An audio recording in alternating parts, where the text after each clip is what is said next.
Hello class. हमारा first chapter का ये लास्ट डेफिनेशन जो हमारी पिछली वीडियो में रह गई थी वो है हमारा multi speaker system. Multi speaker system जो है वो क्या होता है? Basically it is a set of wireless speaker which allows you to listen different types of sound. इसका मतलब क्या है कि डिफरेंट टाइप के सेट वायरलेस स्पीकर हमने लगाए जाते हैं जो आपको अलो करते हैं कि वो आप कुछ भी साउंड जो है वो उसमें सुन सके। इसी के साथ आपका ये फर्स्ट चैप्टर जो है वो कंप्लीट हो गया, जिसमें सिर्फ आपकी बेसिक डेफिनेशंस थी। ठीक है, उसके बाद हमारा सेकंड चैप्टर जो है वो किसके बारे में है? Digital audio fundamentals, chapter 2। Chapter 2 में हमारा क्या आ जाता है? फर्स्ट आ जाता है ऑडियो एज डाटा। इसका क्या मतलब होता है? जब हम किसी ऑडियो को कन्वर्ट करते हैं डिजिटल फॉर्म में और वो डिजिटल डोमेन में आता है तो वो क्या बन जाता है? डाटा बन जाता है। मतलब कि अगर मैंने कुछ बोला और वो मुझे कन्वर्ट होके मेरी डिजिटल फॉर्म में मिल गया, डिजिटल फॉर्म जैसे कि मेरी क्या नाम लेते हैं, वेव फॉर्म वगैरह, डिजिटल मतलब मेरे को डिजिटली फॉर्म वेव फॉर्म में मिल गया, तो वो किस में आ गया? डिजिटल डोमेन में आ गया। वो क्या बन गया? मेरा ऑडियो डाटा बन गया। ठीक है, अब ऑडियो में क्या होता है? सैंपल होते हैं जो सिंगल होते हैं। सिंगल मतलब कि एक एक सैंपल जो है वो एक एक बिट का होता है, जिससे हम क्या करते हैं? आउटपुट वैल्यू हम कहाँ से लेते हैं? A to D कन्वर्टर से लेते हैं। और ये आउटपुट वैल्यू जो होती है वो बेसिकली क्या होती है? एक स्मॉल इंटीजर होती है, यूजुअली 8 या 16 बिट की होती है। और ऑडियो डाटा जो होता है वो हमारा क्या होता है? Series of such sample. मतलब कि एक सैंपल हमारा कंसीडर होता है, इन्वॉल्व करता है क्या? एक स्मॉल इंटीजर यूजुअली जिसमें 8 या 16 बिट होते हैं। और ऐसे ही 8 और 16 बिट के कंपाइलेशन से हमारा ऑडियो डाटा तैयार होता है, जो क्या होता है? सीरीज़ में होता है ऐसे सच सैम्पल्स का। इस डाटा को हम कंपाइल करते हैं किस में? 3 कैरेक्टराइज करते हैं 3 पार्ट्स में। 3 पार्ट्स जैसे कि सैम्पलिंग रेट। सैम्पलिंग रेट्स जो होती हैं वो क्या होती हैं?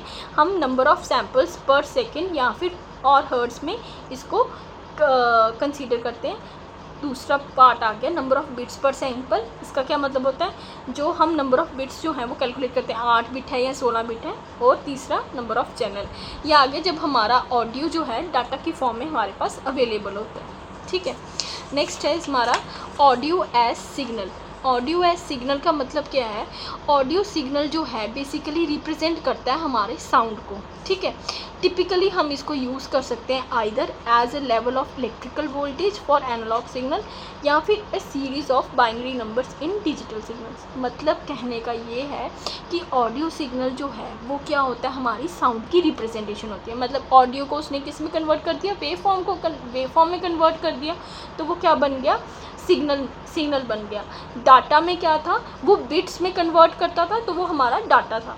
ऑडियो सिग्नल हमारा वेव फॉर्म जनरेट करता है, तो वो ऑडियो सिग्नल बन गया, जिसको हम आइदर कैसे यूज़ कर सकते हैं? अब हमारा जो ऑडियो सिग्नल है उसको हम 2 तरीक़ों से यूज़ कर सकते हैं। या तो हम उसको इलेक्ट्रिकल वोल्टेज के लिए यूज़ कर सकते हैं जो हम अपने एनालॉग सिग्नल्स को प्रोवाइड करेंगे, या फिर हम उसको एक सीरीज़ ऑफ बाइनरी नंबर्स की तरह यूज़ करते हैं जो हम किसको देंगे? डिजिटल सिग्नल्स को देंगे। ठीक है, इसकी सबसे बेस्ट एग्जांपल ऑडियो सिग्नल्स की है लाउड स्पीकर और हेडफोन्स, जो कन्वर्ट करती हैं किसको? इलेक्ट्रिकल ऑडियो सिग्नल्स को बैक टू साउंड। मतलब कि अब लाउड स्पीकर्स में आप देखो, आपको साउंड सुनाई देती है, तो वो क्या करती है?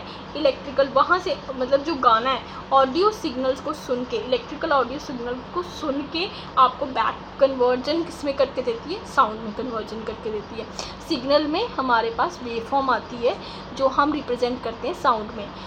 ऑडियो एज डाटा में हमारे पास बिट्स आते हैं जिनको हम सैम्पल्स बोलते हैं। ठीक है, दोनों में ये डिफरेंस है, audio as data and audio as signal.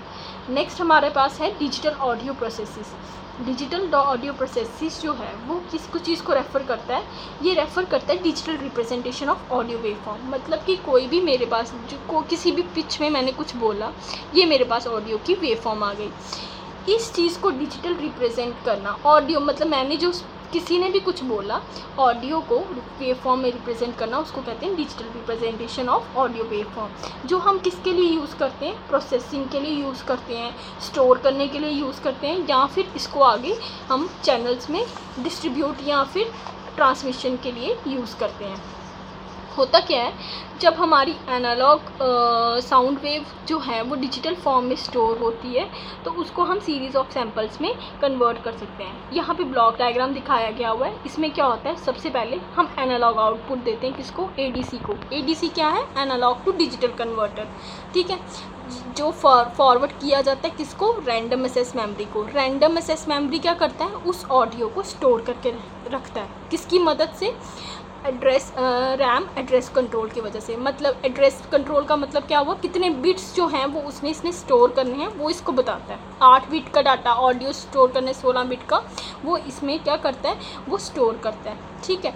अब जैसे ही अगर ये फुल हो गया, ये फर्दर नहीं ले सकता, मतलब कि इसकी एक डेडलाइन है कि ये सपोज 16 बिट तक ही ऑडियो कर पाएगा स्टोर, तो ये उतनी ही करता है। रैंडम एक्सेस मेमोरी क्या करती है, ऑडियो को स्टोर करती है और उसको फर्दर फॉरवर्ड करती है डिजिटल टू एनालॉग सिग्नल। तो इससे हमारा क्या होता है, यूज़र के पास पहुंच जाता है। जैसे यहाँ पे दिखाया गया, फर्स्ट में एनालॉग ऑडियो जो है फॉरवर्ड किया जाता है एडीसी को, उसके बाद फर्दर रैम को।